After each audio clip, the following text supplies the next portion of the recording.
Usela uqhambuka kwentsholongwane ye-corona kweli, amalungu epalamente okweqhuba umsebenzi wawo ngobuxhaka-xhaka bale mihla ngethuba kubuzwa ukuba kutheni intetho yobume besizwe ingabanjwa ngobuxhaka-xhaka bale mihla nanjengoko le kwayindlela yokonga imali eninzi.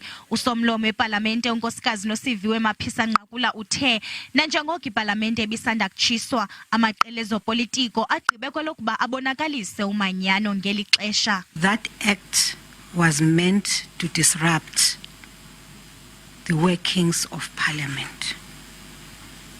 Then it was important for us to take this political decision that no burning of a parliamentary building, no amount of sabotage will actually distract us from holding the State of the Nation address.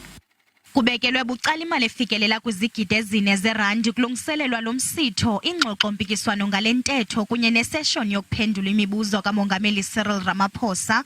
Kule mali i-R1.9 million yeyentetho yobume besizwe, ukanti ayingawo onke amalungu epalamente aza kuzimasa lo msitho nanjengoko kuqatshelwa imiqathango ye-COVID-19.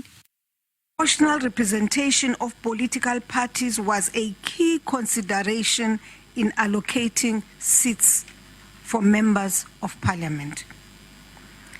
The National Assembly will be represented by 238 members of Parliament physically present in the House, whilst the National Council of Provinces will have 60 permanent delegates present, including the provincial premiers and SALGA representatives.